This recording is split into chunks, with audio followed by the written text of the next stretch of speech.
Doctor Venu గారు welcome. Okay, sir. Your future is created by what you do today, not tomorrow. మీ భవిష్యత్తు రేపు కాదు, మీరు ఈ రోజు చేసే పనులు నిర్మించబడుతుంది. మీనింగ్ ఏంటంటే ఈ రోజు మనం ఏ పనులు చేస్తున్నాం. అండ్ ఇవాళ స్పీకర్ గారిని ఇంట్రొడ్యూస్ చేయవలసిందిగా మన train the train workshop participant Manga గారిని వెల్కమ్ చేస్తాం. Manga madam welcome.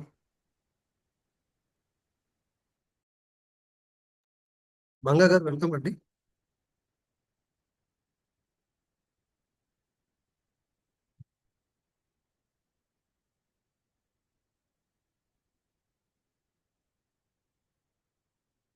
మేడం మీకు సిగ్నల్ ఉందా? Yes, sir. Yes, sir. ఇవాళ స్పీకర్ గారి ఇంట్రో అండి. Yes.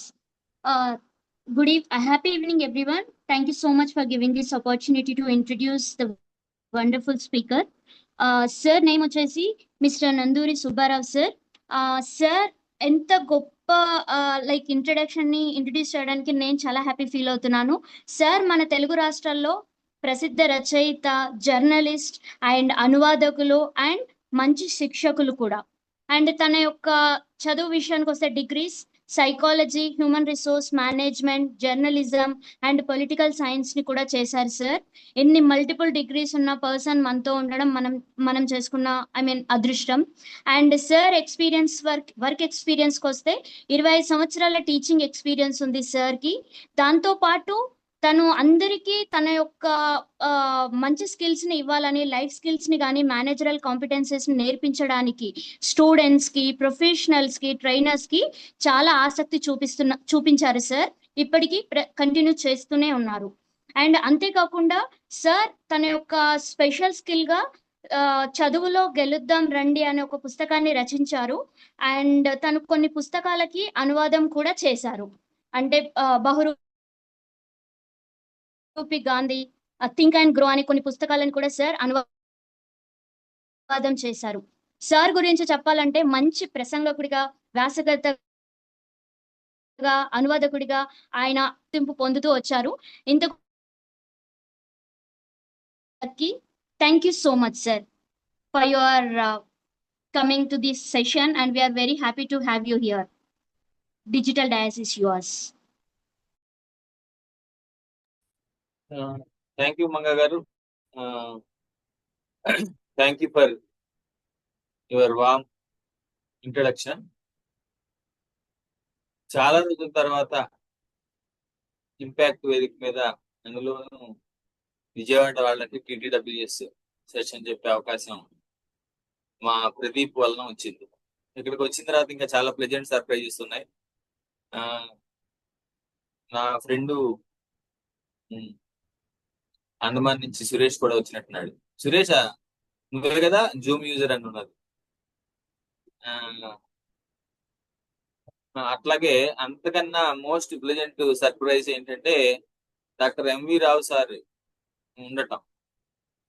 ఎంవి రావు సారు నాకు పరిచయం, నేను ఆయనకు పరిచయం కాదు, కానీ ఎప్పటి నుంచో నేను గమనిస్తున్నాను.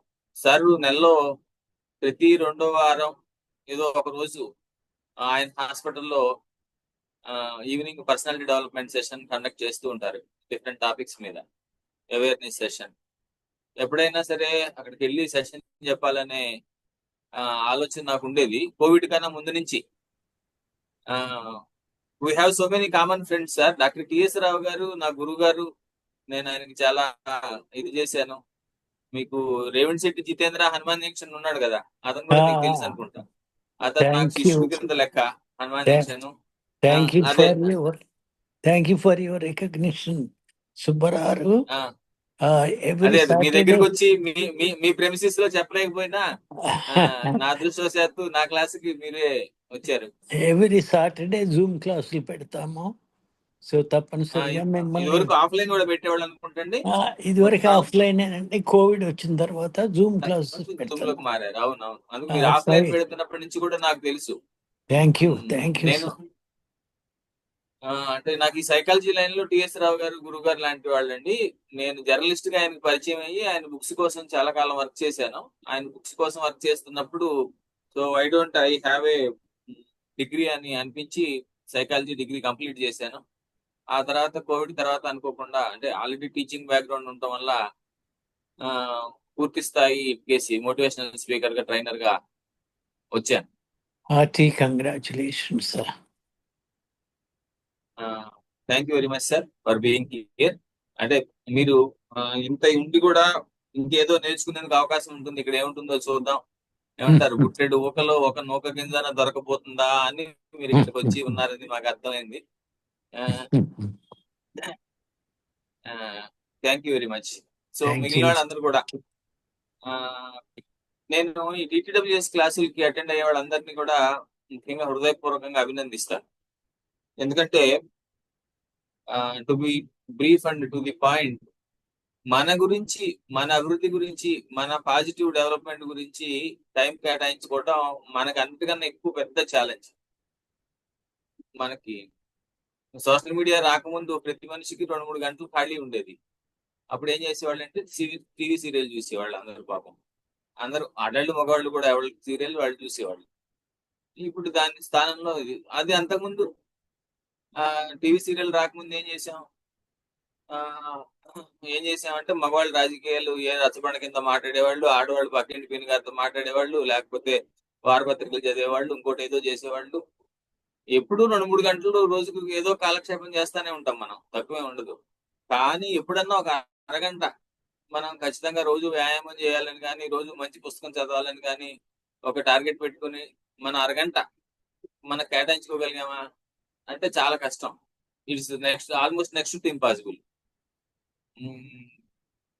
కానీ టీటీడబ్ల్యూఎస్ లో మీరు చేరారు అంటే ముందు ఫస్ట్ నా కోసం, నేను నా డెవలప్మెంట్ కోసం, కొత్త విషయాలు నేర్చుకునేందుకోసం రోజుకు 1 గంట కేటాయించుకుంటాను అని మీరు ఒక సంకల్పం తీసుకున్నారనమాట. అది మొట్టమొదటి step. That is definitely appreciable, తప్పట్లు కొట్టుకోవాల్సిన విషయం.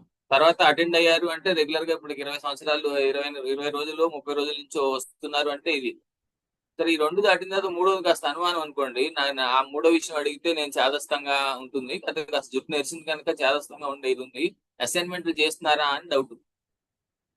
ఈ అసైన్మెంట్లు చేయకపోతే ఏమవుతుందంటే ఈత కొట్టడాన్ని యూట్యూబ్ లో నేర్చుకున్నట్టు ఉంటుంది. మీరందరూ కూడా నాకు తెలిసి ఈత కొట్టడం అనే పుస్తకం చదవటం, పుస్తకాలు చదివే అలవాటు లేదు కనుక ఇప్పుడు మనం ఈత కొట్టడం ఎలా అని యూట్యూబ్ లో చూసి నేర్చుకుంటున్నాం అని నాకు అనుమానం. Unless you do your assignments properly, మీకు మేమందరం ఎంతో చెప్పినా కానీ దానివల్ల ఏమీ ఉపయోగం ఏం లేదు. ఈత కొట్టడం ఎలా అని యూట్యూబ్ వీడియోలు చూసినట్టే ఉంటుంది.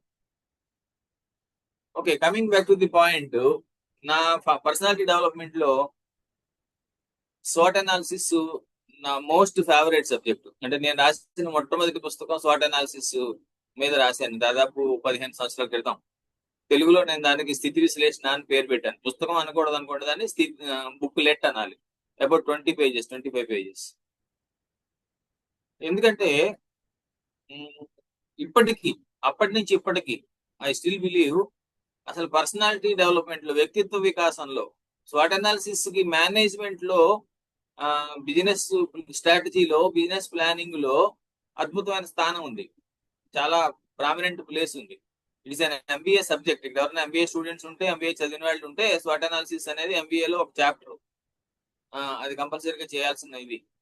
కానీ వ్యక్తిత్వ వికాసంలో దానికి సరైన స్థానం లభించలేదు అనేది నా కంప్లైంట్. ఇప్పటికి కూడా ఎవరు SWOT అనాలిసిస్ ని సీరియస్ గా అసలు పర్సనాలిటీ డెవలప్మెంట్ టాపిక్ గా అనుకోవట్లేదు. కానీ I really believe it is the most important topic that every one should learn. ఎవరైనా 5 టాపిక్స్ నేర్చుకోవాలి అని అనుకుంటే మా వ్యక్తిత్వ వికాసంలో ప్రైమరీగా మీ జీవితాన్ని మార్చగలిగే 5 విషయాల్లో SWOT అనాలిసిస్ ఒకటి. I guarantee.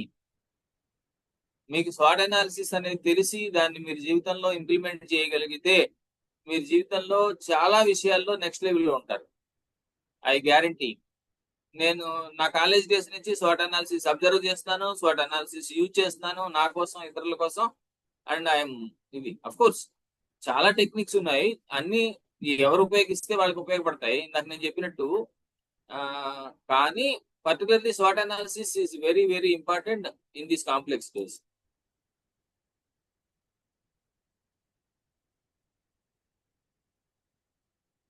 I will share my screen and we will continue. Just a minute.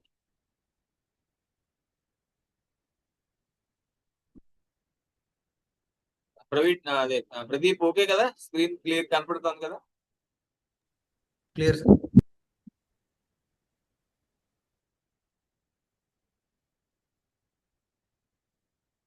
So ముందే చెప్పినట్టు SWOT అనాలిసిస్ అనే మాట అందరికి పరిచయం.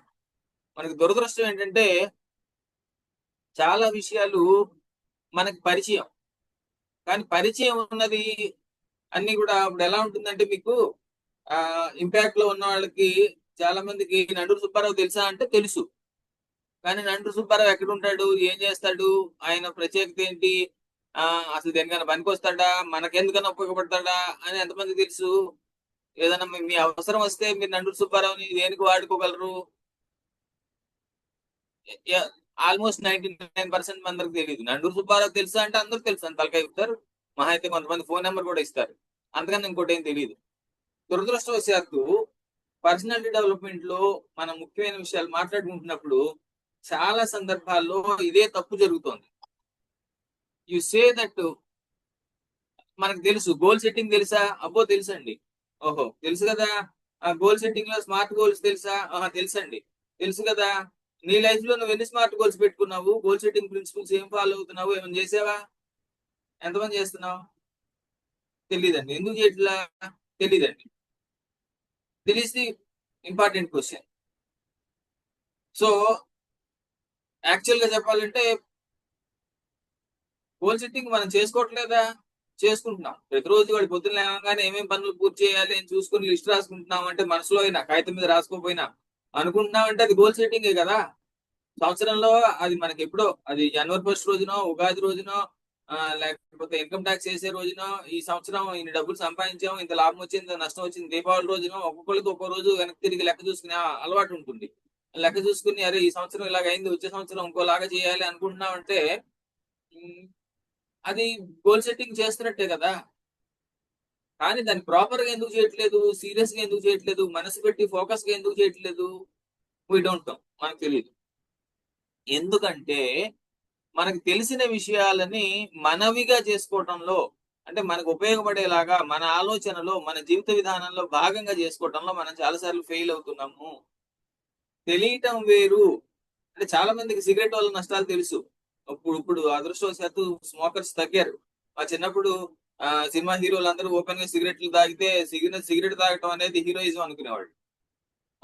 ఇప్పుడు చాలా మందికి మద్యపానం వల్ల ప్రాబ్లమ్స్ తెలుసు కానీ ఎవరు మానరు. ఎందుకు మానట్లేదు అంటే తెలియటం వేరు, దాన్ని ఇంప్లిమెంట్ చేయటం వేరు. సో దేన్నైనా మీరు తెలుసుకోవటంతో వదిలిపెడితే మీ జీవితంలో ఏమి మార్పు రాదు.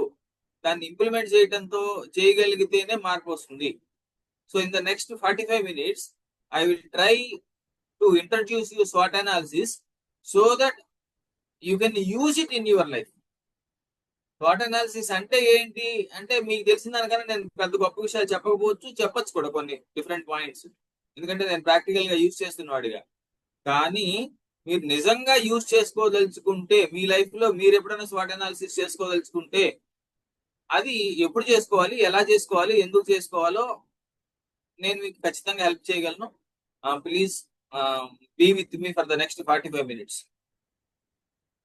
జీవితం నిరంతర ప్రయాణం అని మనం చెప్పుకుంటాం. జీవితంలో అత్యంత స్థిరమైనది మార్పు మాత్రమే. ఏమిటి అంటే ఖచ్చితంగా ఏమని చెప్తారు అంటే, మనకి ఎప్పటి నుంచో ఉన్నది, ఇవన్నీ కొత్తగా ఉన్నదేం కాదు. మన భారతీయ సంస్కృతిలో మనం ఏం చెప్తామంటే, ఒక నదిలో 2 సార్లు నీళ్లు తాగలేము అంటాం.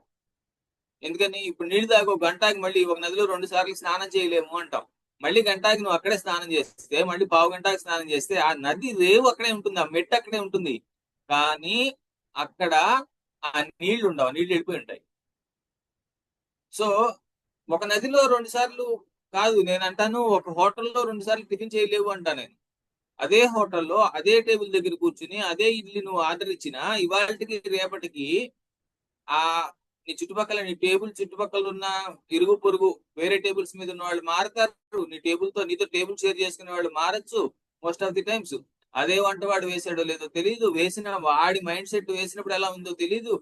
నీ మైండ్ సెట్ నువ్వు తింటున్నప్పుడు ఎలా ఉందో తెలియదు. నిన్నటికి ఇవాళకి ఇన్ని మార్పులు వచ్చి ఉంటాయి. అయితే అన్ని మార్పులు మనం గమనించాం. అయితే జీవితం అనేది మార్పు అయినప్పుడు మనం అందరం దేనికోసం ప్రయత్నం చేస్తున్నాం? మనం కోరుకున్న దిశగా మార్పు వెళితే దాన్ని ప్రోగ్రెస్ అంటాం. జీవితంలో మార్పు కావాలి, కానీ మార్పు మనం కోరుకున్న దిశగా వెళ్ళాలి. సో అభివృద్ధి, ప్రోగ్రెస్ అంటే progress is a journey from where you are to where you want to be. మనం ఎక్కడున్నాము, ఎక్కడికి వెళదాం అనుకుంటున్నాము. మన గంపనాగేశ్వరరావు గారి మాటలో చెప్పాలంటే ఉన్న స్థానం నుంచి ఉన్నత స్థానానికి వెళ్ళటము. అది మనం వదిలేసాం అనుకోండి, పట్టించుకోకుండా మార్పుని, మార్పు వెళ్తుంది. ఒక్కొక్కసారి ముందుకెళ్ళొచ్చు, ఒకసారి వెనకెళ్ళొచ్చు, ఒకసారి గుండ్రంగా అక్కడక్కడే తిరుగుతూ ఉండొచ్చు. కనుక ఉన్న స్థానం నుంచి ఉన్నత స్థానానికి, ఇప్పుడున్న దగ్గర నుంచి కోరుకున్న దగ్గరకి. ఆ కోరుకోవటం అనేది కొంతమంది డబ్బులు కావాలని కోరుకోవచ్చు, కొంతమంది అధికారం కావాలని కోరుకోవచ్చు, కొంతమంది తీరిక కావాలి, ఏదో వేరే రకరకాల కోరికలు తీర్చుకోవాలని కోరుకోవచ్చు. సో నువ్వు ఏది కోరుకుంటే ఆ దిశగా నీ ప్రయాణం జరుగుతూ ఉంటే దాన్ని ప్రోగ్రెస్ అంటాం. దీనికి ఒప్పుకుంటారు కదా మీరు? Do you agree? మీకు థమ్స్ పెట్టడం వచ్చా? జూమ్ లో ఎంతమంది థమ్స్ అప్ చేశారో చూద్దాం.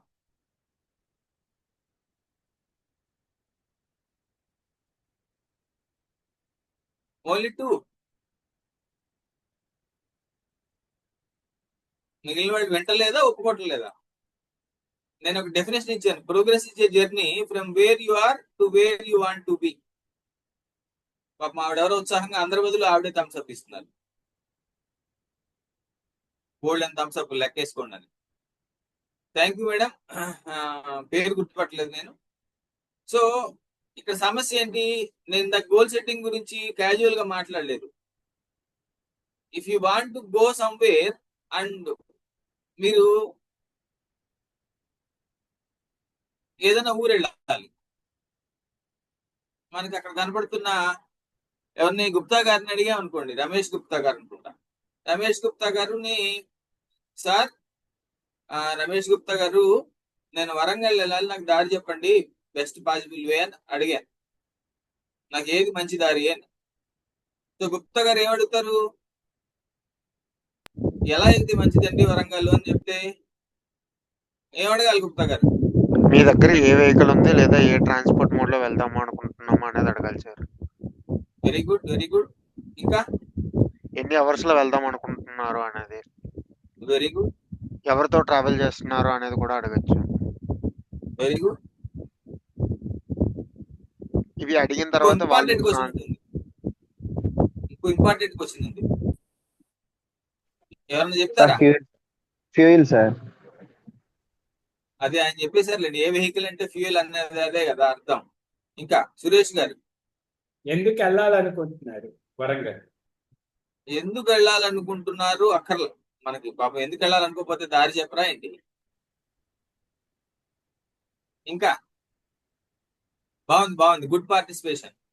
Appreciations for the participation. అంటే your answers are not wrong, but one more important factor is there.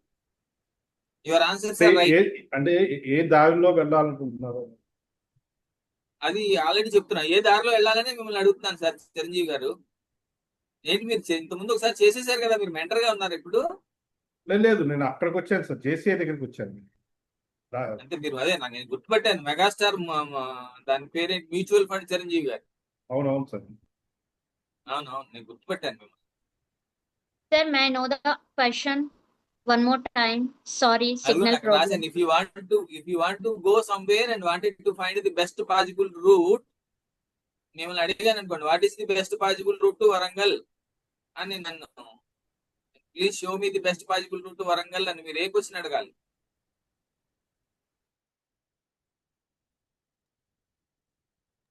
Shortest way sir.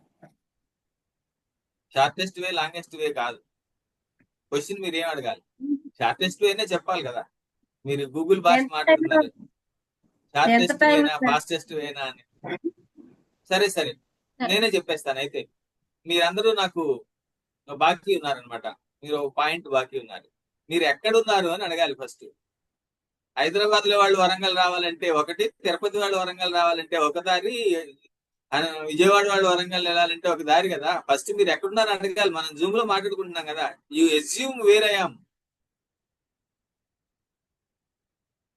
అవునా కదా? That is the fundamental question. First of all you have to find out where you are and what are your resources and limitations. మీరు resources and limitations గురించి మాట్లాడారు. Very good, very good.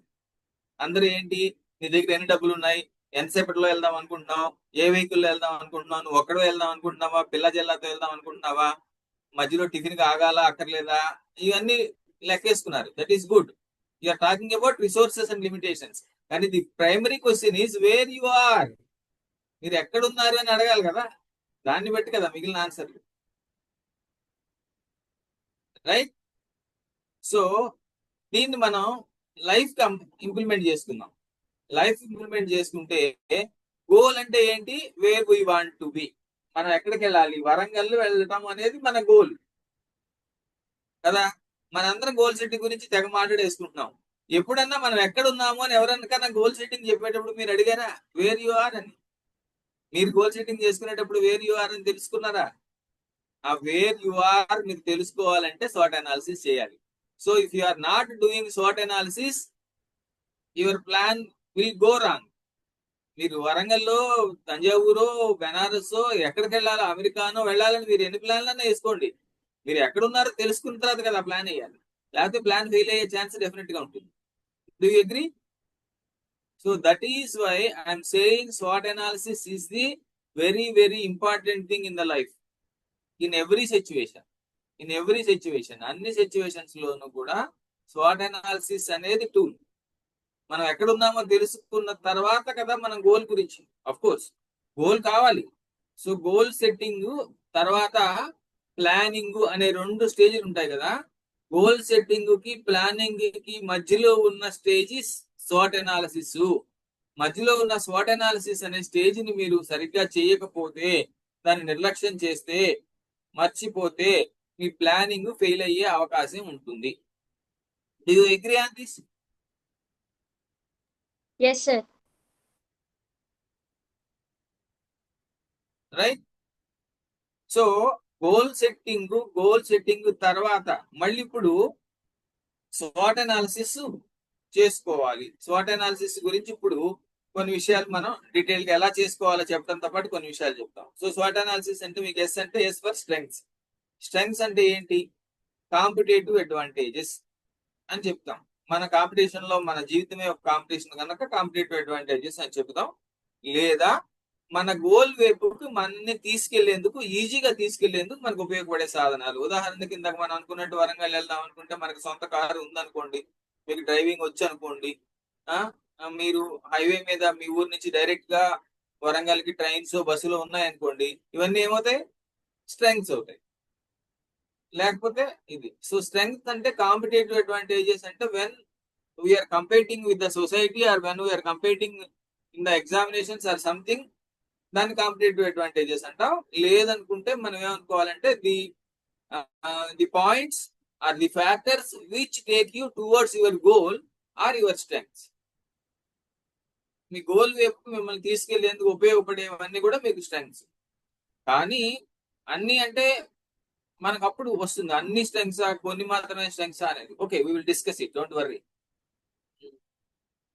The things that we have exclusiveness అంటే మిగిలిన వాళ్ళకన్నా మనం దీని గురించి అంటే SWOT అనాలిసిస్ ఇక్కడ నేను రెండు ఎగ్జాంపుల్స్ చెప్తున్నాను. నేను 2 ఎగ్జాంపుల్స్ చెప్తున్నప్పుడు కాకుండా మనం ఇక్కడ 3వ ఎగ్జాంపుల్ కూడా చెప్పాలి. ఇక్కడ ఎక్స్క్లూజివ్నెస్ అంటే కాంపిటీషన్ లో, ఉదాహరణకి మీకు లెక్కలు సూపర్ వచ్చు మీరు పరీక్ష రాయాలంటే, లేకపోతే మీకు ఇంకోటి ఏదో, ఇది మీకు దేని మీద అయితే బ్రహ్మాండమైన పట్టు ఉన్నదో, ఇప్పుడు ఉదాహరణకి ఇందాక మాట్లాడుకున్నట్టు మనం వరంగల్ వెళ్ళాలంటే మీకు సొంత కారు ఉంది, మీ కారు మీ ఇష్టం వచ్చిన చోట ఆగచ్చు, మీ ఇష్టం వచ్చిన చోట వెళ్ళొచ్చు, మీకు డ్రైవింగ్ కూడా వచ్చు. So you have that exclusiveness on your vehicle. So when you have exclusiveness on your vehicle, it is your strength కదా. Like that the resources that are available without limitations with advantage. అంటే కొన్ని ఉదాహరణకి మీకు ఇందాక అనుకున్నా సొంత car ఉంది, డబ్బులు లేకుండా మనసేపు వాడుకున్నా మనం ఏమి రెంట్ కట్టక్కర్లేదు. ఇందాక చెప్పిన ఎగ్జాంపుల్ కంటిన్యూ చేయాలంటే లేదు డబ్బులు ఉన్నాయి, ఎన్ని డబ్బులైనా పర్లేదు, డబ్బుల గురించి మనకి ఇబ్బంది ఏం లేదు, కొంచెం ఎక్కువైనా ఖర్చు పెట్టచ్చు. ఇట్లా కొన్ని టైం ఉంది, నిదానంగా తీరుబడికి వెళ్ళచ్చు, కంగారేం లేదు. ఏ రిసోర్సెస్ గురించి అయితే నువ్వు కంగారు లేదో, నీకు అబండెంట్ గా లభిస్తున్నాయో అవన్నీ కూడా మనకి స్ట్రెంగ్స్ అవుతాయి అనమాట. We will go into examples, don't worry. మళ్ళీ చెప్తాను. The core competencies that you are proud of. నువ్వు మన గురించి, వ్యక్తుల గురించి ఆలోచించుకున్నప్పుడు దిస్ ఈజ్ మై స్ట్రెంగ్త్ అని నువ్వు చెప్పుకునే నీ సామర్థ్యాలు, నువ్వు పని. కొంతమంది వంట బాగా చేయొచ్చు, కొంతమంది పాట బాగా పాడొచ్చు, కొంతమంది ఏమున్నాయో అవి నీ బలాలు. అంటే నువ్వు పాటలు బాగా పాడితే నీకు బలమా, నువ్వు లెక్కలు బాగా చేస్తే నీకు బలమా కాదు, తర్వాత మాట్లాడదాం. కానీ అట్లాగా నేను ఈ పని బాగా చేస్తాను అని గుర్తుపెట్టుకునేది. ఇంతసేపు ఎందుకు చెప్పాల్సి వస్తుందంటే, customer loyalty or repeated customers. మీరు వ్యాపారంలో ఉన్నట్లయితే మీకు వచ్చే కస్టమర్ లాయల్టీ కానీ రిపీటెడ్ కస్టమర్స్ కానీ ఎంతకు చెప్పాల్సి వస్తుందంటే, now will you take 1 minute time and మీ స్ట్రెంగ్స్ మీరు ఎన్ని రాయగలరు? ఎప్పుడైనా అసలు నా స్ట్రెంగ్స్ ఏంటని మీరు ఆలోచించారా? వాట్ ఆర్ మై స్ట్రెంగ్స్ అని. మీ స్ట్రెంగ్స్ మీరు ఎన్ని రాయగలరు? What are your strengths? రాసిన వాళ్ళు హ్యాండ్ రైస్ చేస్తారు కదా, హ్యాండ్ రైస్ చేయండి. ఎంతమంది రాస్తారో చూద్దాం.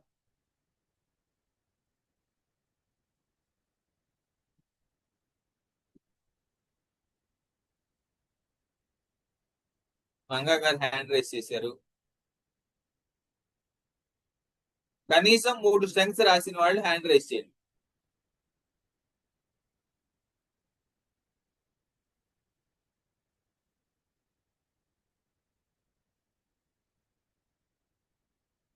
చూసారా?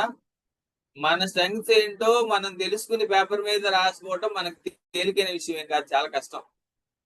అందుకని స్ట్రెంగ్స్ గురించి మాట్లాడాల్సి వస్తుంది. సో 2 రాశారు నాకు తెలిసి.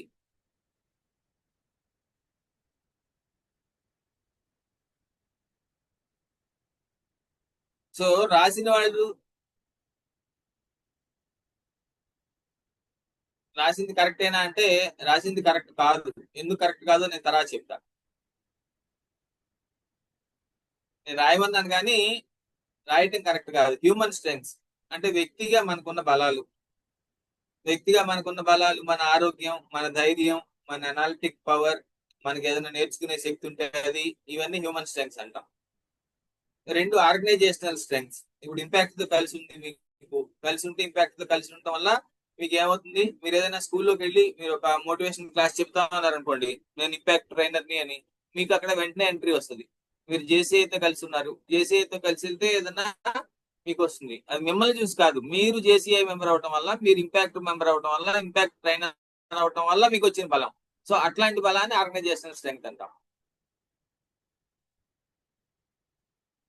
సో పొజిషనల్ స్ట్రెంగ్త్ అంటే, మీరు ఇప్పుడు టిటిడబ్ల్యూఎస్ ఇన్ఛార్జి ప్రదీప్ కొడాలి, సో ఆయన అవటం వల్ల ఆయన కొన్ని ఉంటాయి, చచ్చినట్టు ఆయన చెప్పినట్టు చేయాలి.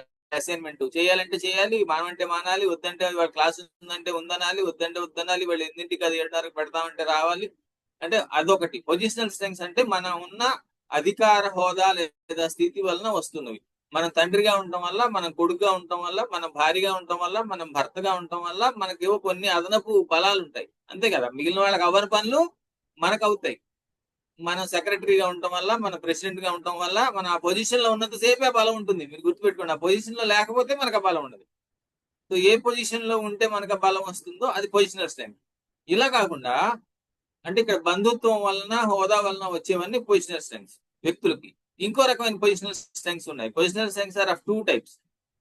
మీరు ఫిజికల్ పొజిషన్ వలన, అంటే ఉదాహరణకు మీరు కాంపిటేటివ్ ఎగ్జామినేషన్ చదువుతున్నారు అనుకోండి, మీరు పక్కనే సెంట్రల్ లైబ్రరీకి పక్కనే ఉన్నారు, అది మీకు పొజిషనల్ స్ట్రెంగ్త్ కదా. సెంట్రల్ లైబ్రరీకి వెళ్ళి రావడానికో, మీకు ఎప్పుడు కావాలంటే అప్పుడు వెళ్ళొచ్చు, ఏది కావాలంటే అది చదువుకోవచ్చు, డౌట్ వచ్చినప్పుడల్లా, లేదా పొద్దున సాయంత్రం దాకా అక్కడే ఉండి మళ్ళీ పోయినానికి ఇంటికి వచ్చి మళ్ళీ వెళ్ళి చదువుకోవచ్చు. సెంట్రల్ లైబ్రరీని మీ నివాస స్థానం చేసేసుకోవచ్చు, ఏది మీ ఇల్లు అది వాకబుల్ డిస్టెన్స్ లో ఉంటే. అదే ఎవరో సిటీ చివరి ఎక్కడో ఉన్నాడు అనుకోండి, పాపం అది పొజిషనల్ వీక్నెస్ అవుతుంది. అతను ఏదైనా సెంట్రల్ లైబ్రరీకి రావాలంటే ఇది. ఫర్ ఎగ్జాంపుల్, మీరు ఏదో మంచి college students, you want to B topper of the college.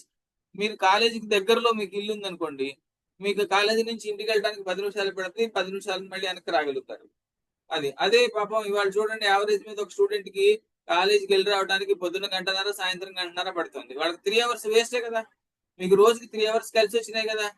So రోజుకి 3 అవర్స్ ఎందుకు కలిసి వచ్చినాయి? Because of your physical position. మీకు కావాల్సిన వస్తువుకి మీరు దగ్గరలో ఉండటం వల్ల, మీకు కావాల్సిన రిసోర్స్ కి మీరు దగ్గరలో ఉండటం వల్ల, దాన్ని ఏమంటాం మనం? పొజిషనల్ స్ట్రెంగ్త్ అంటాం. ఇందాక మీరు ఉండటం వల్ల ఒక స్ట్రెంగ్త్ ఏది, మీరు భార్య అవటం వల్ల, మీరు భర్త అవటం వల్ల, మీరు పర్టికులర్ సెక్రటరీగా ఉండటం వల్ల, మీరు పర్టికులర్ ఇదిగా ఉండటం వల్ల, మీకు ఆ పొజిషన్ లో ఉండటం వల్ల వచ్చే స్ట్రెంగ్త్లు అవి.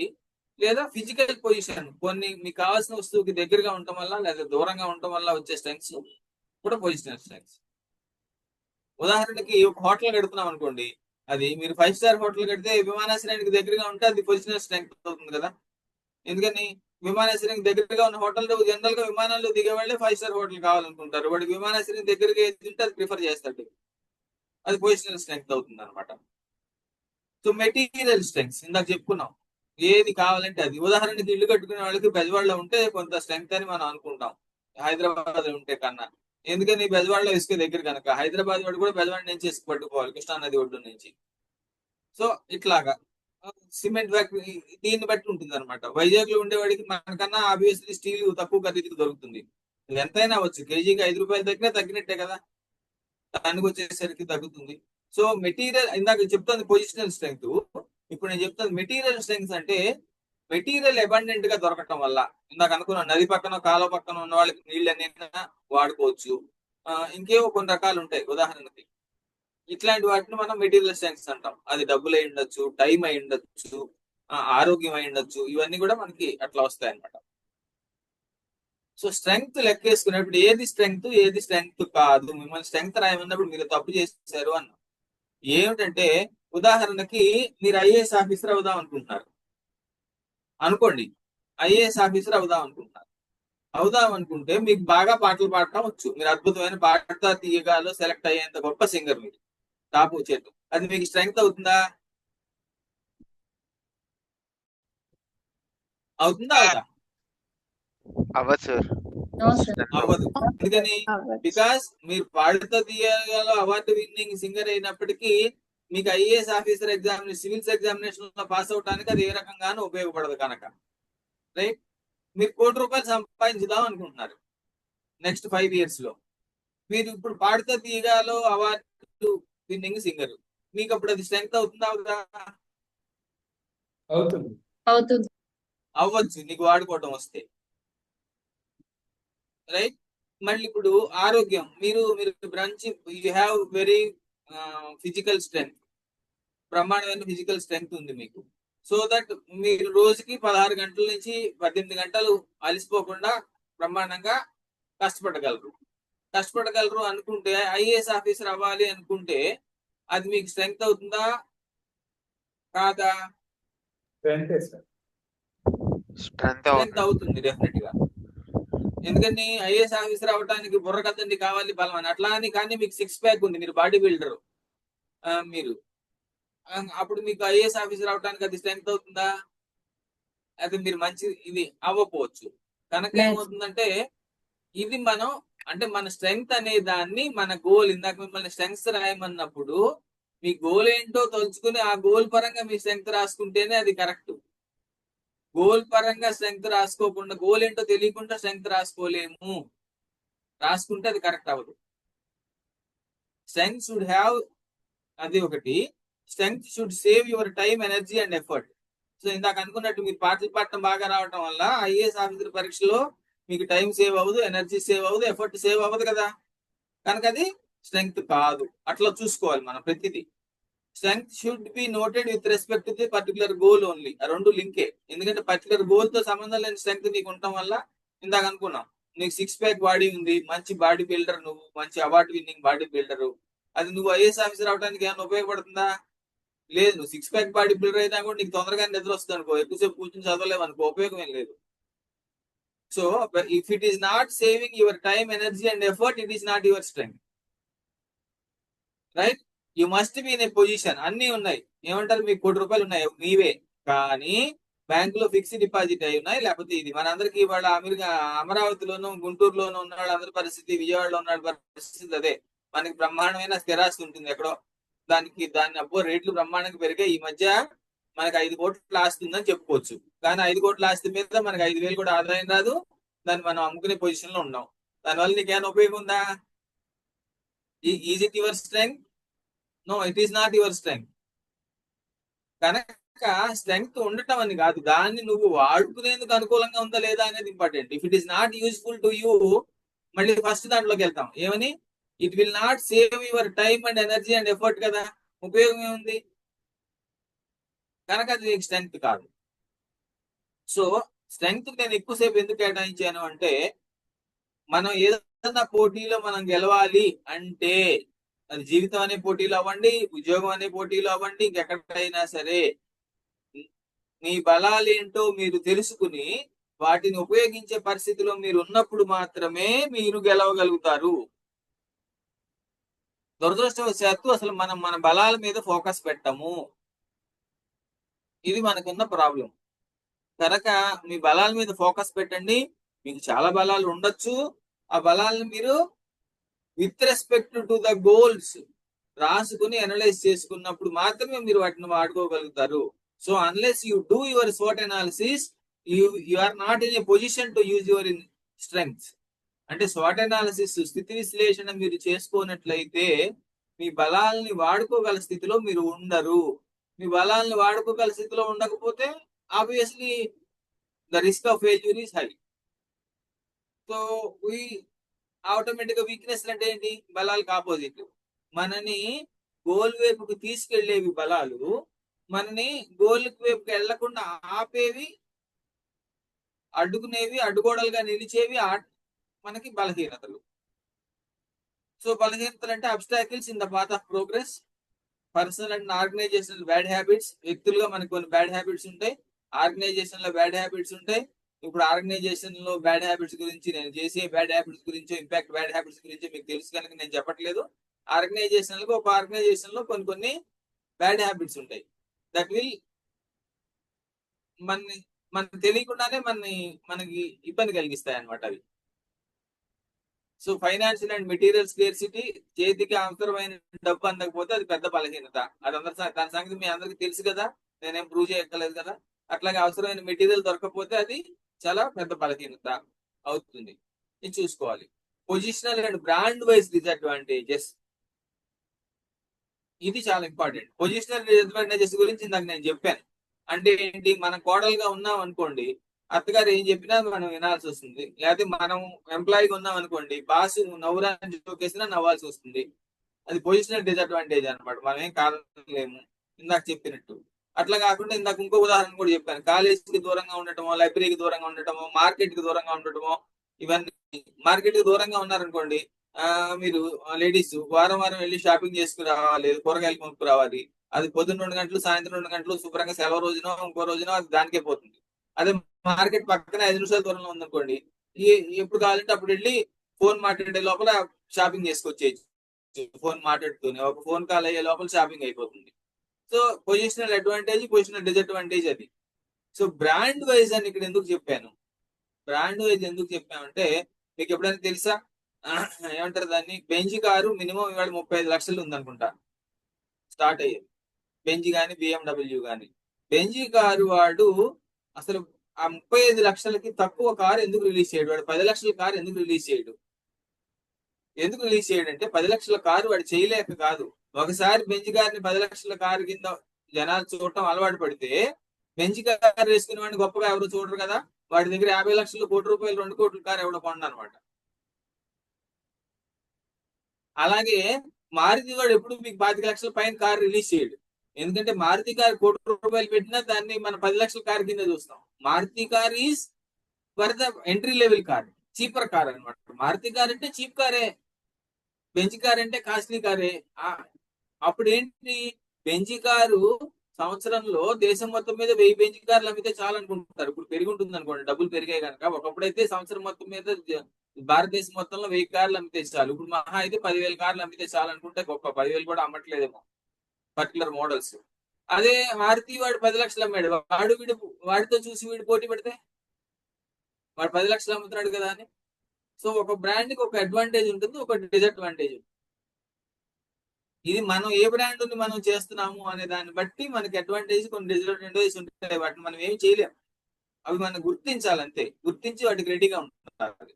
So each brand has its own advantages, అవి స్ట్రెంగ్స్ అవుతాయి, అండ్ ఇట్స్ ఓన్ డిసడ్వాంటేజెస్, అవి వీక్నెస్ అవుతాయి. And the area where we get more complaints, ఇవన్నీ కాకుండా మీ గురించి కానీ, మీ బిజినెస్ గురించి కానీ, మీ వ్యాపారం గురించి కానీ మీకు ఎక్కడ కంప్లైంట్స్ వస్తున్నాయో, మీరు ఎక్కువ కంప్లైంట్లు వస్తున్న ఏరియా ఏది ఉంటే అది మీ వీక్నెస్ కింద గుర్తించండి. ఇది ఒక సులభ సూత్రం, రైట్? సో మళ్ళీ వీక్నెస్ కూడా types of weaknesses. Lakh of financial strength, ఇది పెద్ద అన్ని వీక్నెస్ కి మూలం ఇది. ఫైనాన్షియల్ స్ట్రెంగ్త్ లేకపోతే, ఫైనాన్షియల్ స్ట్రెంగ్త్ ఉంటే బండి కొనుక్కుంటావు, టైం కలిసి వస్తుంది. అప్పుడు ఏమవుతుంది, నాకు అనుకున్న పొజిషనల్ వీక్నెస్, దూరంగా ఉండటం దగ్గరగా ఉండటం అనే సమస్య పరిష్కారం అవుతుంది కదా. అదే నువ్వు బస్ కోసం వెళ్ళి రావాల్సి వస్తే 3 గంటలు పట్టేది, నువ్వు బండేసుకు వెళ్ళాల్సి వస్తే కనీసం గంట టైం కలిసి వస్తుంది.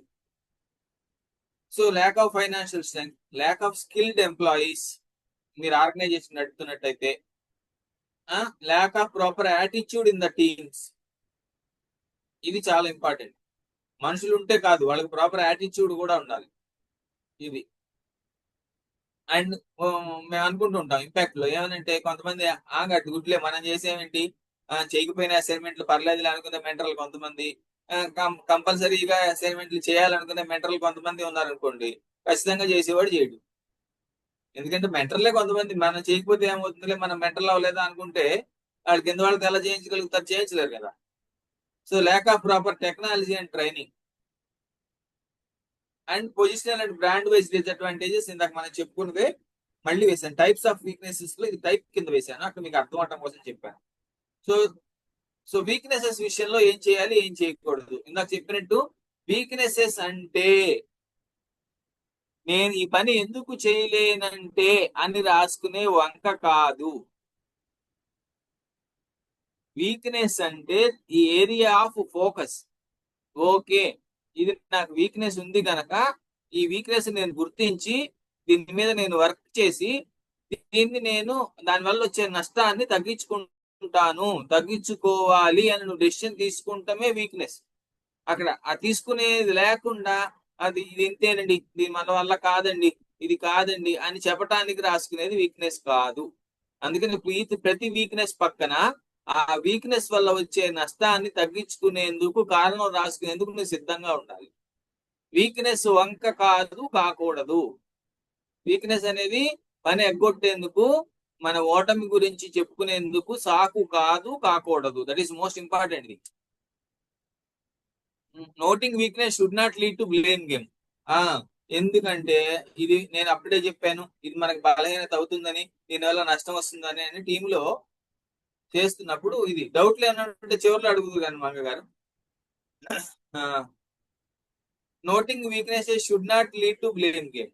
అందుకని ఒకళ్ళు టీం పరంగా మనం ఏదైనా ప్రొడక్ట్ గురించో ఇంకో దాని గురించో మనం ఒక ఐడియా గురించో స్వాట్ అనాలిసిస్ చేస్తున్నప్పుడు ఈ వీక్నెస్ ఎందుకు వచ్చిందంటే నీ వల్లనే వచ్చింది, నువ్వే కారణం, ఇది తగాదా పడి ఎందుకు తీసుకోకూడదు. దాని నుంచి బయటకు ఎట్లా రావాలో ఆలోచించాలి, అంతేగాని అది ఎందుకు వచ్చింది అని ఆలోచించడం కృతి మించి చేయకూడదు, అవసరాన్ని మించి చేయకూడదు. So weakness should be an area to focus. ఇది మనం దీని మీద దృష్టి పెట్టాలి, ఇది మనం గుర్తించిన సమస్య అనే దృష్టితోనే వీక్నెస్ చూడాలి. Okay, opportunities. ఏమండి, స్ట్రెంగ్త్ వీక్నెసెస్ గురించి మనం ఎక్కువ మాట్లాడుకుంటాం, ఆపర్చునిటీస్ గురించి ఎక్కువ మాట్లాడుకోం. ఎందుకని? The changes that will enable you to make, ఏమన్నా the advantages that may come. భవిష్యత్తులో అవకాశం ఉన్నవి. ఆపర్చునిటీస్ అంటే అవకాశాలు, అంటే అయితే అవ్వచ్చు లేకపోతే అవ్వకపోవచ్చు. దట్ విల్ ఎనేబుల్, ఏ మార్పు జరిగితే నాకు అనుకూలంగా ఉంటుందో అలాంటి మార్పు. కానీ భవిష్యత్తులో కొన్ని మార్పులు జరగచ్చని మనం ముందే ఊహిస్తాం కదా. ఉదాహరణకి జిఎస్టీ మారుతుందని ముందు నుంచి పేపర్లో తెలుస్తుంది. చంద్రబాబు నాయుడు వచ్చి అప్పటి నుంచి పాపం ఆడపిల్లలకి ఉచిత బస్ సర్వీస్ ఇస్తానని చెప్తున్నాడు. ఇవ్వడానికి సంవత్సరం 15 రోజులు పట్టి, సంవత్సరం 8 రోజులు పట్టింది. కానీ వచ్చేస్తుంది వచ్చే నెల నుంచి నాకు బస్ టికెట్ ఖర్చు ఉండదని పాపం ఎన్ని రోజుల నుంచి వాళ్ళు అనుకుని ఉంటారు కదా, తగ్గుతుందని. నెలకు 2000 3000 తగ్గుతుందని పాపం అనుకుని ఉండొచ్చు కదా రెగ్యులర్ గా తిరిగేవాళ్ళు. So the changes that will enable you to make best use of your strengths. మీ బలాలు వాడుకునేందుకు అనుకూలమైన ఇవి. The changes that will enable you to mitigate your weaknesses. చూడండి ఇక్కడ ఏం చెప్పాము ఒకసారి గమనించండి. ఈ బలాలని అంటే నేను ఇదంతా స్టూడెంట్స్ కోసం అని చేసిన ఇది యాక్చువల్ గా ఓన్లీ ట్రైనర్స్ చెప్పాలంటే దీని పీపీటీ మార్చాలండి. నాకు అంత మార్చే టైం ఏం లేదు. ఏమంటారు మధ్యాహ్నం వాడికి సాయంత్రం చెప్పమన్నాడు ప్రదీప్. అందుకని నేను పూర్తి స్థాయిలో ఇచ్చి చెప్పాను. అంటే స్టూడెంట్స్ కి ఏం చెప్తామంటే మీరు స్ట్రెంగ్త్ మీకు మ్యాథమెటిక్స్ స్ట్రెంగ్త్ అని రాసుకున్నారు అనుకోండి. ఫర్ ఎగ్జాంపుల్ మీరు ఏదో ఎంసెట్ ఎగ్జామ్ రాస్తున్నారు, మీ మ్యాథమెటిక్స్ మీ స్ట్రెంగ్త్ అని రాసుకున్నారు అనుకోండి. రాసుకుంటే మ్యాథమెటిక్స్ పేపర్ ఈజీగా ఇచ్చాడు. సో మ్యాథమెటిక్స్ పేపర్ ఈజీగా ఇవ్వటం అనేది మీకు స్ట్రెంగ్త్ అవుతుందా వీక్నెస్ అవుతుందా? మీరు మ్యాథమెటిక్స్ ఎక్స్పర్ట్, ఎవరు చేయలేని లెక్కలు చేస్తారు. ఏమని వేణు ప్రతాప్ సాయి గారు, మీరు మ్యాథమెటిక్స్ ఎక్స్పర్ట్, ఎవరు చేయలేని లెక్కలు చేస్తారు, మీరు మ్యాథమెటిక్స్ లో తోపు. మ్యాథమెటిక్స్ పేపర్ ఈజీగా ఇచ్చారు, అది మీకు ఆపర్చునిటీ అవుతుందా కాదా? ఆపర్చునిటీనే సార్. ఒప్పుకుంటారా వేణు గారి మాటతో మీరు ఎవరైనా? ఒప్పుకుంటాం సార్. కాదండి, ఆపర్చునిటీ కాదు అది. ఎందుకంటే నీకు మ్యాథమెటిక్స్ లో నువ్వు తోపు కనుక వాడు పేపర్ కష్టంగా ఇచ్చినా నీకు ఫుల్ మార్కులు వస్తాయి. అప్పుడు మ్యాథమెటిక్స్ పేపర్ కష్టంగా ఇస్తే లక్కీగా మార్కులు తెచ్చుకునే వాడికి రావు, నీకు ర్యాంక్ ఎక్కువ వస్తుంది.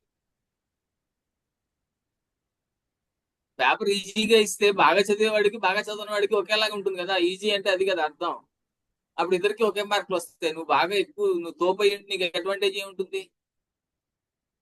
ఏమై రైట్? సో నువ్వు మ్యాథమెటిక్స్ లో నిజంగా సూపర్ అయితే పేపర్ కష్టంగా రావాలని కోరుకోవాలన్నమాట. అప్పుడు లక్కీ లాటరీతో పెట్టేవాడు, బట్టి కొట్టి పెట్టేవాడు ఆటోమేటిక్ గా రాలిపోతాడు, నీ పొజిషన్ స్ట్రాంగ్ అవుతుంది. నువ్వు ఏ సబ్జెక్ట్ లో వీకో ఆ పేపర్ తేలిగ్గా రావాలని కోరుకోవాలి, అప్పుడు అది ఆపర్చునిటీ అవుతుంది. నువ్వు ఫిజిక్స్ వీక్ అయితే ఫిజిక్స్ పేపర్ ఈజీగా వస్తే ఇక్కడ రెండోది అనమాట, the changes that will enable you to mitigate your weaknesses.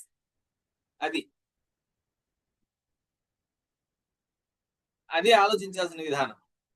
The material and financial flows that may occur, భవిష్యత్తులో అందుబాటులోకి వచ్చేటువంటి మెటీరియల్, భవిష్యత్తులో అందుబాటులోకి వచ్చేటువంటి డబ్బులు. రైట్? సో డిసడ్వాంటేజెస్ ఇందాకేమో భవిష్యత్తులో వచ్చే అవకాశాలు, ఇప్పుడు ఆటంకాలు.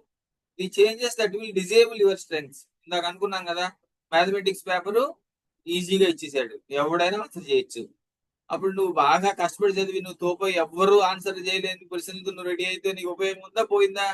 ఆ ఉపయోగం అడ్వాంటేజ్ కాస్త పోయింది, నీ స్ట్రెంగ్త్ కాస్త వాళ్ళ ఉపయోగం ఏం లేదు నీకు ఎక్స్ట్రా స్ట్రెంగ్త్ ఉండటం వల్ల. సో అట్లాంటిది ఆటంకాల కింద లెక్క అనమాట. నువ్వు ఫిజిక్స్ వీక్ అనుకుంటున్నావు, పేపర్ కష్టంగా ఇచ్చాడు, అసలే వీక్ అనుకుంటున్నాం మనం, అట్లాంటి పేపర్ కష్టంగా ఇచ్చాడు. మామూలుగా ఏదో 30 మార్కులు వస్తాయి అనుకుంటే 50కి ఇప్పుడు 15 మార్కులే వస్తాయి, మళ్ళీ వెనక్కి వెళ్ళిపోతాం శాంతం. So that is what is a threat అంటాం, ప్రమాదము. థ్రెట్ అంటే ప్రమాదము లేదా ఆటంకము, whatever it is. So the obstacles that may occur in the material, అంటే వస్తాయి అనుకున్న డబ్బులు రాకపోతే, వస్తుంది అనుకున్న టైంకి వస్తుంది అనుకున్న మెటీరియల్ రాకపోతే అందుబాటులోకి, అప్పుడు ఏంటి పరిస్థితి అనుకుంటే అది ఇలాంటి వాటిని మనం ప్రమాదాలు ఆర్ థ్రెట్స్ అంటాం.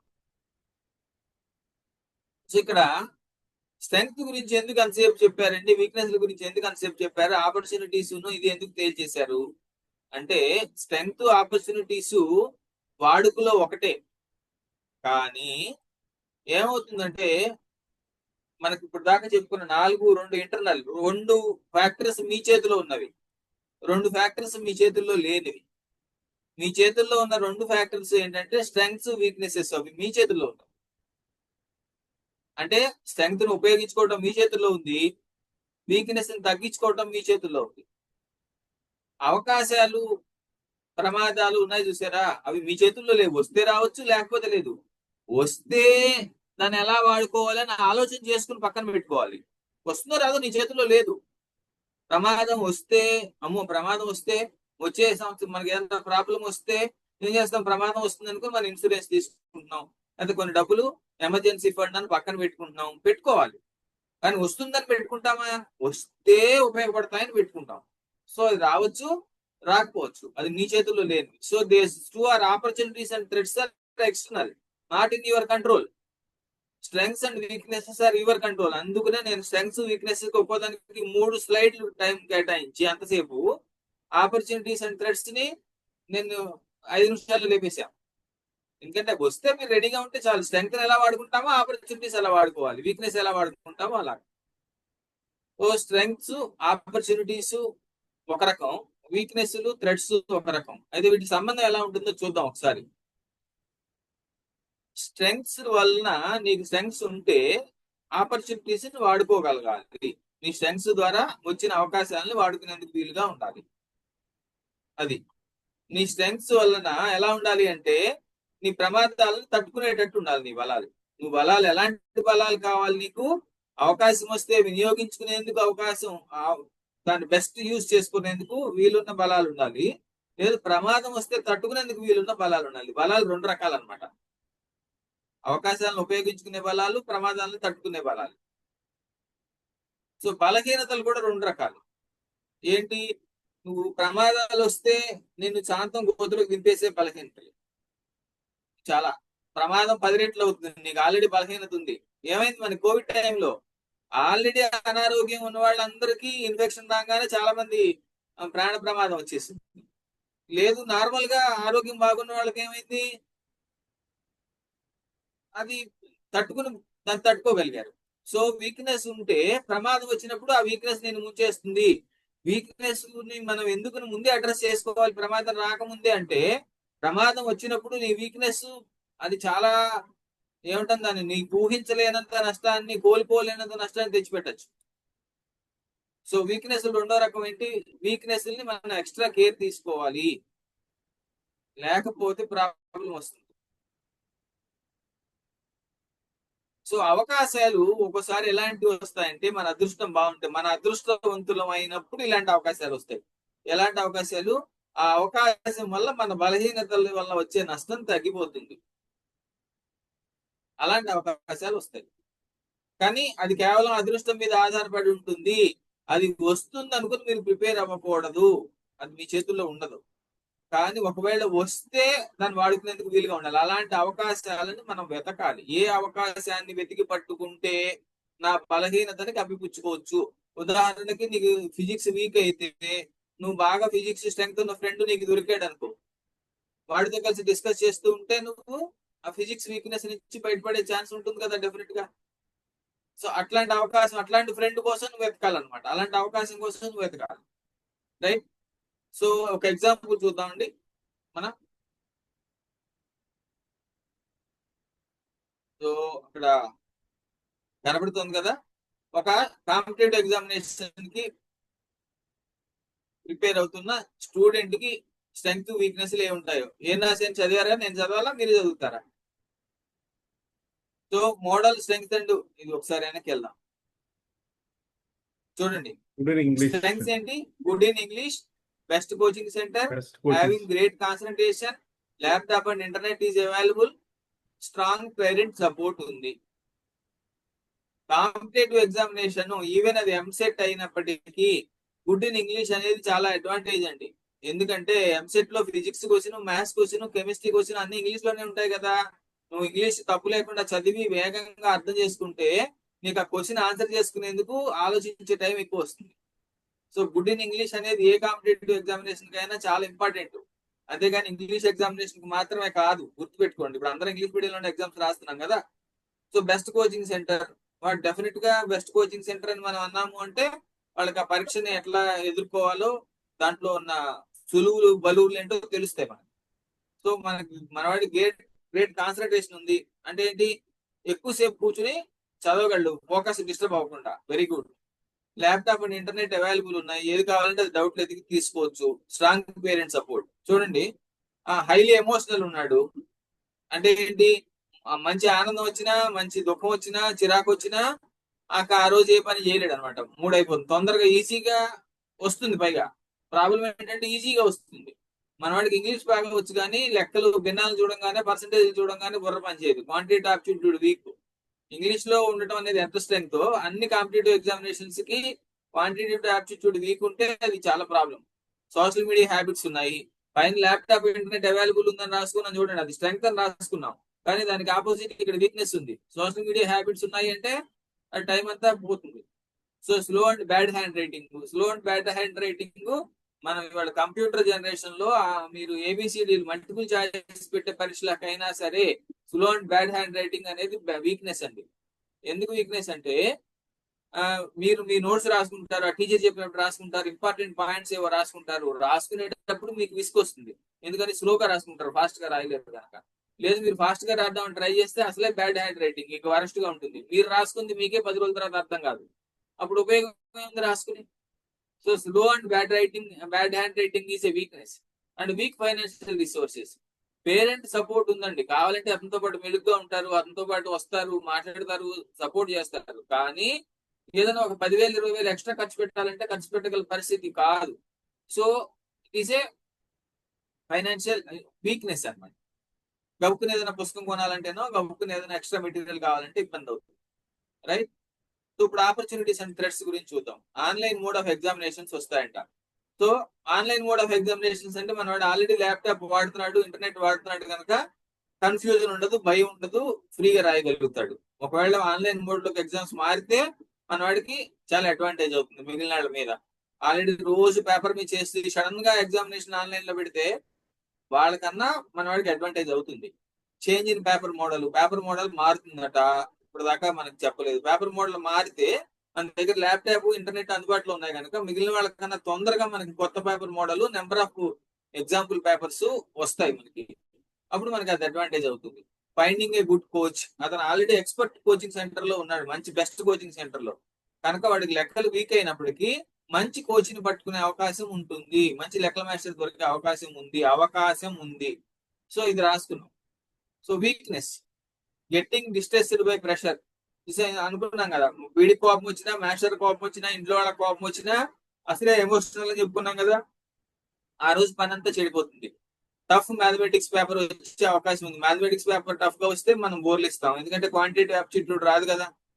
హెల్త్ ప్రాబ్లమ్స్ ఉన్నాయి. ఎమోషనల్ అయిన వాడికి జనరల్ గా హెల్త్ ప్రాబ్లమ్స్ వస్తాయి. హెల్త్ ప్రాబ్లమ్స్ వస్తే ఎమోషనల్ అవుతాడు, కాన్సన్ట్రేషన్ చెడిపోతుంది. మామూలుగా హెల్తీగా ఉన్నప్పుడు కాన్సన్ట్రేషన్ బాగున్నా సరే. So it can be A threat, అది థ్రెట్ అయ్యే అవకాశం ఉంది. సో ఇది ఓకేనండి. మనందరం స్టూడెంట్స్ కాకపోయినప్పటికీ అందరం స్టూడెంట్ లైఫ్ లో నుంచి వచ్చాం కనుక ఈ ఎగ్జాంపుల్ ఉపయోగపడుతుందని నేను చెప్పాను. సో ఇప్పుడు మనం దీని గురించి కాకుండా ఇది చూద్దాం. Model SWOT analysis for a real estate firm launching a new project. ఒక రియల్ ఎస్టేట్ వాళ్ళు కొత్త ప్రాజెక్ట్ లాంచ్ చేసే ముందు SWOT అనాలిసిస్ ఎలా చేశారో చూద్దాం. గుడ్ బ్రాండ్ వాల్యూ, వాళ్ళకి మంచి బ్రాండ్ వాల్యూ ఉంది. అట్రాక్టివ్ డిజైన్, బ్రహ్మాండమైన లేటెస్ట్ మోడల్ డిజైన్ వేశారు. వాళ్ళకి మంచి సేల్స్ టీమ్ ఉంది, వాళ్ళు ఆల్రెడీ సేల్స్ లో ఇచ్చేసిన ఉన్నారు. Less competition in their segment. వాళ్ళు ఏం చేస్తున్నారు, వాళ్ళు మినిమం 3 కోట్ల రూపాయలు అయ్యే ఒక ఇండివిజువల్ విల్లాస్ ని అమ్ముతున్నారు. దీంట్లో గేటెడ్ కమ్యూనిటీలో ఇండివిజువల్ విల్లాస్ ని అమ్ముతున్నారు. సో లెస్ కాంపిటీషన్ ఉంది ఆ సెగ్మెంట్ లో. ఎవడు పడితే వాడు అమ్మడు. మనం మామూలు అపార్ట్మెంట్లు ఎవరైనా అమ్ముతారు. నియర్ టు ఎయిర్పోర్ట్ ఉంది. ఎందుకని వాళ్ళు ఏమనుకున్నాం, మినిమం 3 కోట్లు ఖరీదయ్యే ఇండివిజువల్ విల్లా అమ్ముతున్నారు కనుక ఆ ఇండివిజువల్ విల్లా ఆ స్థాయిలో కొనుక్కునేవాడు జనరల్ గా సంవత్సరంలో ఎక్కువ సార్లు విమానాల్లో తిరుగుతాడు కనుక వాడికి ఎయిర్పోర్ట్ దగ్గర ఉండటం అనేది అడ్వాంటేజ్ అవుతుంది, దాంట్లో అద్దెకు ఉండేవాడైనా. సో ఇవన్నీ స్ట్రెంగ్స్. బ్రాండ్ వాల్యూ ఉంది కనుక వాళ్ళ దగ్గర కొంటారు. ఖరీదైంది కొనేటప్పుడు మనం అందరం బ్రాండ్ వాల్యూ చూస్తాం, డిజైన్ అట్రాక్టివ్ గా ఉందా లేదా అని చూస్తాం. సేల్స్ టీమ్ చక్కగా మాయ మాటలు చెప్పగలిగితే, మంచి మాటలు చెప్పగలిగితే, రిలయబుల్ గా మాట్లాడగలిగితే ఉంటుంది. సో ఇవన్నీ స్ట్రెంగ్స్. చూడండి ఏం రాసుకున్నాము. Expensive, weakness. ఎక్స్పెన్సివ్ అంటే ఏదైనా సరే ఖరీదైన వస్తువు కొనాలంటే ఒకదానికి 4 సార్లు ఎక్కువ ఆలోచిస్తాం. సో లెస్సర్ మార్కెట్ ఉంది. సో 3 కోట్ల రూపాయలు దాన్ని కొనగలిగిన స్తోమత ఉన్న వాళ్ళు ఎంతమంది ఉంటారు? ప్రతి ఊళ్ళో 30 లక్షలు దాన్ని కొనగలిగిన వాడు చాలా మంది ఉండొచ్చు. 3 కోట్లు దాన్ని కొనగలిగిన వాడు అందులో 10వ వంతు కూడా ఉంటారు. సో ప్రతి ఊళ్ళో తక్కువ మంది ఉంటారు. ఇంట్రెస్ట్ రేట్లు మార్కెట్ లో ఎక్కువ ఉన్నాయి. నువ్వు ఇప్పుడు డబ్బులు కట్టేసిన తర్వాత నీకు ఎప్పుడు రిలీజ్ చేస్తారు. రియల్ ఎస్టేట్ లో ఎప్పుడు కొనంగానే లోపలికి దాని పేరేమంటాము, గృహప్రవేశం చేసుకునేటట్టు ఉండదు కదా ఆక్యుపేషన్ కి రెడీగా. సో పొరపాటున ఈ ఒక 6 నెలలు రేటు పెరిగితే 3 కోట్లకి ఇంట్రెస్ట్ ఎంత పెరుగుతుంది? 3 కోట్లతో విల్లాలు కట్టేవాడు మొత్తం ప్రాజెక్ట్ కాస్ట్ 300 కోట్లు ఉందనుకోండి. 300 కోట్ల ప్రాజెక్ట్ కి ఒక 6 నెలలు లేట్ అయితే వాడికి ఇంట్రెస్ట్ రేట్ల పరిస్థితి ఏంటి? ఇంట్రెస్ట్ రేట్లు ఎక్కువ ఉంటే ఇది వీక్నెస్ అనమాట. లెస్సర్ రీసేల్ వాల్యూ, డెఫినెట్లీ అంతే కదా. 30 లక్షలు దాన్ని కొనటం అమ్మటం రెండు తేలిక. ఒకవేళ కొన్నా అమ్మినా పెద్ద తేడా ఏం రాదు, 2-3 లక్షలు తేడా వస్తుంది, 3-4 లక్షలు. అదే 3 కోట్లు దాన్ని మీరు కొనుక్కున్న తర్వాత మీకు నచ్చకో, మీకు ఇంకోటి కలిసి రాకో, మీకు ఇంకోటి ఏదన్నా అయ్యో మీరు దాన్ని అమ్ముదాం అనుకుంటే 6 నెలల తర్వాత 2.5 కోట్ల కన్నా అసలు ఎట్టి పరిస్థితులు అమ్మలేరు 6 నెలల లోపలే. అది మీరు సంవత్సరం 2 సంవత్సరాలు ఆగితే 1 కోటికి ఇస్తావా 1.5 ఇస్తావా అని అడుగుతారు. సో రీసేల్ వాల్యూ తక్కువ ఉంటుంది ఇప్పుడు. Far to city centre, airport దగ్గరగా ఉందంటే సిటీ సెంటర్ కి దూరంగా ఉంటుంది, అంటే నువ్వు సొంత కారులో రావాల్సిందే, ఏదన్నా కొనాలంటే ఇంకోటి, ఇవి ఇతర విషయాలకి చూసుకోవాలి. సో సెస్ టు బి అప్రూవ్డ్ అంటే వీళ్ళు ఫ్లాట్లు ఇస్తున్న దగ్గరలో సెజ్ అంటే స్పెషల్ ఎకనామిక్ జోన్ అప్రూవ్ అయ్యే అవకాశం ఉంది. స్పెషల్ ఎకనామిక్ జోన్ అప్రూవ్ అయితే అక్కడ ఇండస్ట్రీస్ వస్తాయి, మనుషులు ఎక్కువ తిరుగుతారు, ఆటోమేటిక్ గా వాల్యూ పెరుగుతుంది. సో ఇండస్ట్రీస్ వస్తాయి కనుక వాటి ఓనర్లు అందులో హై లెవెల్ ఎంప్లాయీస్ మనకు కొనే ఛాన్స్ ఎక్కువ ఉంటుంది, వాల్యూ పెరుగుతుంది, అద్దెకి వచ్చే ఛాన్స్ ఉంటుంది కనీసం కొనుక్కున్నాం. So extension of national highway మన దాని పక్కన వెళ్తుంది. నేషనల్ హైవే ఎక్స్టెన్షన్ అయితే డెఫినెట్ గా మనకి వాల్యూ పెరుగుతుంది. గవర్నమెంట్ రెసిడెన్షియల్ కాలనీ వస్తుంది. గవర్నమెంట్ రెసిడెన్షియల్ కాలనీ వస్తే 3 కోట్ల ఇళ్ళకి అడ్వాంటేజ్ ఎలా అవుతుంది? డెఫినెట్ గా అవుతుందండి. ఎందుకు అవుతుందంటే 3 కోట్ల విల్లాలో అయినా పనిచేసేందుకు పని మనుషులు కావాలి, అక్కడ గేట్ దగ్గర కాపలా వాళ్ళు కావాలి, ఇస్త్రీ చేయడానికి పని మనుషులు కావాలి, ఇవన్నీ కావాలి కదా. పైగా గవర్నమెంట్ రెసిడెన్షియల్ కాలనీ వేస్తే అక్కడ గవర్నమెంట్ అక్కడికి అన్ని తీసుకొస్తుంది, ఏమంటే రోడ్లు తీసుకొస్తుంది, కరెంట్ తీసుకొస్తుంది, అన్ని తీసుకొస్తుంది కదా. సో మనుషుల సంచారం పెరుగుతుంది, ఇన్ఫ్రాస్ట్రక్చర్ ఫెసిలిటీస్ పెరుగుతాయి. పైగా మన గేటెడ్ కమ్యూనిటీలో పనిచేసేందుకు కావాల్సిన మనుషులు తక్కువ ఖర్చులో ఫ్రీగా దొరకరు కానీ తక్కువ ఖర్చులో దొరుకుతారు. సో ఇవన్నీ మన గేటెడ్ కమ్యూనిటీ వాల్యూని పెంచుతాయి. So possibilities of economic slow down ఉంది, ఆల్రెడీ ఎకనామిక్ స్లో డౌన్ ఉంది, అవి అమెరికాతో వాడు కాల్ చేస్తున్నాడని చెప్తున్నారు. సో ఎకనామిక్ స్లో డౌన్ ఉందంటే జేబులోంచి ఎవరు డబ్బులు బయటకు తీయదు, జేబులోంచి ఎవరు డబ్బులు బయటకు తీయకపోతే మనం కట్టాలో తెలియదు, కట్టకూడదో తెలియదు. సో ప్రాజెక్ట్ స్లో అయితే నాకు అనుకున్న ఇంట్రెస్ట్ రేట్లు ఎక్కువ ఉన్నాయి కదా, పరిస్థితి చాలా కష్టం అయిపోతుంది. గవర్నమెంట్ మారింది అనుకోండి, ఏ ప్రాజెక్ట్ కైనా అందులో రియల్ ఎస్టేట్ లో అంటే పైనుంచి కింద దాకా ఆఫీసర్స్ ని మనం మంచి చేసుకోవాలి. సీట్ లో ఉన్నాడిని, అధికారంలో ఉన్నాడిని మంచి చేసుకోవాల్సిందే, మంచి చేసుకుని ఉంచాం మనం ఇప్పుడు ఆల్రెడీ. కానీ ఒకవేళ కర్మకాయలు గవర్నమెంట్ మారింది అనుకోండి, మళ్ళీ పైనుంచి కింద దాకా అందరినీ మంచి చేసుకోవాలి, దానికి ఖర్చు అవుతుంది, దానికి లేట్ అవుతుంది, దానికి తలనొప్పులు దానికి ఉంటాయి. సో గవర్నమెంట్ కొన్ని రూల్స్ అండ్ రెగ్యులేషన్స్ మారుద్దాం అనుకుంటుంది, మార్చామనుకోండి, ఇప్పుడు ఏదో రూల్స్ అండ్ రెగ్యులేషన్స్ ప్రకారం మనం ఏదో పని చేసుకెళ్ళాం, మళ్ళీ రూల్స్ అండ్ రెగ్యులేషన్స్ మారిస్తే మొత్తం అంతా తలనొప్పులు రావచ్చు. So these are the threats. So ఇలా రాసుకోవాలండి. స్వాట్ అనాలిసిస్ లో ముగించే ముందు కొన్ని విషయాలు చెప్తాను మీకు, ఇందాక చెప్పినవే. మీరు టీమ్ తో కోఆర్డినేషన్ చేసేటప్పుడు లేకపోతే ఫ్యామిలీతో స్వాట్ అనాలిసిస్ చేసేటప్పుడు స్వాట్ అనాలిసిస్ గురించి తెలిసిన ఒక కోఆర్డినేటర్ ను మీరు పక్కన పెట్టుకోవడం మంచిది. లేకపోతే ఏమవుతుందంటే ఈ తప్పు నీదే, దీనివల్ల ఇది ఎంత తగదా పడే అవకాశం చాలా ఉంటుంది, అది చూసుకోవాలి. Note down all ideas. ఇది నిజంగా బలమైనా, ఇది నిజంగా బలహీనతైనా డిస్కషన్ వద్దు, ఐడియాలన్నీ నోట్ చేసుకోండి. Encourage out of box ideas. కొన్ని అవుట్ ఆఫ్ బాక్స్ ఐడియాస్ వచ్చినా మనం ఇందాక అనుకున్నాం, గవర్నమెంట్ రెసిడెన్షియల్ కాలనీ వస్తే అది అవుట్ ఆఫ్ బాక్స్ ఐడియా, అది మనకి అడ్వాంటేజ్ ఎందుకు అవుతుంది, విల్లాకి గవర్నమెంట్ రెసిడెన్షియల్ కాలనీకి సంబంధం ఏంటని కాకుండా రాసుకోవాలి. Don't evaluate any individual idea on spot. ఇది బలమా బలహీనత, నిజంగా బలమైన నిజంగా బలహీనత అయితే దానివల్ల లాభం ఎంత వస్తుంది, అక్కడే డిస్కషన్స్ వద్దు. Don't write causes for any point. ఇది ఎందుకు బలం అంటే, ఎందుకు బలహీనత అంటే అని అక్కడ ఏం రాయకండి, దీనికి కారణం ఎవరంటే ఇవన్నీ అక్కడ వద్దు. ఫైనల్లీ అన్ని రాసుకున్న తర్వాత only top 6 in all categories. నేను రాసిన ఎగ్జాంపుల్స్ రెండిట్లోనూ బలాలు 5, బలహీనతలు 5, అవకాశాలు 3, ప్రమాదాలు 3 రాశాను చూడండి. ఎందుకంటే బలాలు రాసుకున్నా బలహీనతలు రాసుకున్నా మనం దాని మీద ఫోకస్ చేయాలి. నువ్వు 20-30 రాసుకుంటే దాని మీద నువ్వేం ఫోకస్ చేయలేవు కనుక మాక్సిమం నెంబర్ 6 అంటే 6 రాయమని కాదు, 6 మాత్రం 6 నుంచి 7 మాత్రం ఖచ్చితంగా రాయకండి ఎప్పుడు. So strengths can change into weaknesses. గుర్తు పెట్టుకోండి, ప్రతి మనిషికి బలాలు బలహీనతలు మారుతాయి. నా సొంత ఎగ్జాంపుల్, 7వ తరగతిలో ఉండగా సోషల్లో నాకు సైన్స్ లోను మ్యాథమెటిక్స్ లోను 80లు వస్తే, 7వ తరగతిలో ఉండగా, ఇప్పుడు సంగతి కాదులేండి 1983 సంగతి చెప్తున్నాను, నాకు సోషల్లో 30 మార్కులే వచ్చినాయి. నాకు సోషల్లో మార్కులు ఎందుకు తక్కువ కావాలి అనే దీంట్లో దాని మీద ఫోకస్ చేస్తే 10th క్లాస్కి వచ్చేసరికి నాకు సోషల్లో 88 మార్కులు వచ్చినాయి.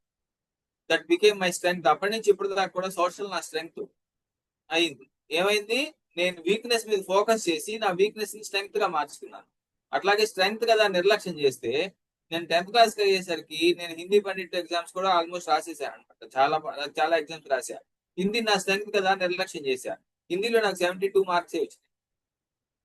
అంటే స్ట్రెంగ్త్ ని నిర్లక్ష్యం చేస్తే వీక్నెస్ అవ్వచ్చు, వీక్నెస్ ని నిర్లక్ష్యం చేస్తే స్ట్రెంగ్త్ అవ్వచ్చు. ఇది అన్ని చోట్ల అందరికీ జరుగుతుంది. సారీ, స్ట్రెంగ్త్ ని నిర్లక్ష్యం చేస్తే వీక్నెస్ అవుతుంది, వీక్నెస్ మీద ఫోకస్ చేస్తే స్ట్రెంగ్త్ గా మారుతుంది. సో ఏది శాశ్వతం కాదు, ఇది గుర్తుపెట్టుకోండి. So strength and weaknesses should be categorise as. అట్లాగే దేని మీద ఫోకస్ చేయాలి, కొన్ని లాంగ్ టర్మ్ ఫోకస్ పెట్టాల్సింది, కొన్ని షార్ట్ టర్మ్ ఫోకస్ ఇమీడియట్ గా పరిష్కరించుకోవాల్సిన విషయాలు ఉంటాయి. ముందు ఇమీడియట్ గా పరిష్కరించుకోవాల్సిన విషయాల మీద ఫోకస్ పెట్టాలి, తర్వాత లాంగ్ టర్మ్ వాటి మీద ఫోకస్ పెట్టాలి. అట్లాగే కొన్నిటి వలన ఎక్కువ నష్టం జరిగేవి ఉంటాయి, కొన్నిటి వలన తక్కువ నష్టం జరిగేవి ఉంటాయి. సో ఎక్కువ నష్టం జరిగేవి అంటే గుర్తించి వాటి మీద ఎక్కువ ఫోకస్ పెట్టాలి. సో ఎంత గొప్ప స్వాట్ అనాలిసిస్ అయినా, గోల్ అయినా, మనం స్వాట్ అనాలిసిస్ కనీసం 3 నెలలకు ఒకసారి చేసుకోవాలి. 3 నెలలకు ఒకసారి చేసుకోవటం హెల్దీ. అంటే మీరు ఐఏఎస్ ఆఫీసర్ అవ్వాలి, మీరు ₹1,00,00,000 సంపాదించాలి. ఇందాక మన రియల్ ఎస్టేట్ చెప్పుకున్నాం, ఇందాక మన కాంపిటేటివ్ ఎగ్జామినేషన్ చెప్పుకున్నాం. అన్ని మీరు డెఫినెట్ గా దీంట్లోనే మనం ఎప్పుడు ప్రతి 3 నెలలకు ఒకసారి చేసుకోవాలి. అదే మనిషి అదే సిచ్యువేషన్ అయినా మనిషి మారుతాడు, సిచ్యువేషన్ మారుతుంది, గోల్ అదే. అదే మనిషి అదే గోల్ అయినప్పటికీ మనం ప్రతి 3 నెలలకి స్వాట్ అనాలిసిస్ చేసుకోవాలి. ఆన్ ద వరస్ట్ సైడ్ కనీసం 6 నెలలకు ఒకసారి అన్నా చేసుకోవాలి. సో స్వాట్ అనాలిసిస్ చేసుకున్న తర్వాత యాక్షన్స్ టు బి టేకెన్ అనేది రాసుకోవాలి. నా బలాలను నేను ఎలా వాడుకుంటానంటే, నా బలహీనతలను ఎలా అధిగమిస్తానంటే అని యాక్షన్స్ టు బి టేకెన్ రాసుకోవాలి. అలా రాసుకోకుండా ఊరికే స్వాట్ అనాలిసిస్ చేసుకుంటే ఏమీ ఉపయోగం లేదు, టైం వేస్ట్. ఓకే అండి, thank you. That is my experience or my idea or my awareness about the స్వాట్ అనాలిసిస్. సో ఆల్రెడీ 9:15 అయిపోయింది. అనుకున్న టైంకి నేను చేయలేకపోయాను. అఫ్ కోర్స్ నాకు 8:15కి ఇచ్చారనుకోండి, సో 9:15 1 అవర్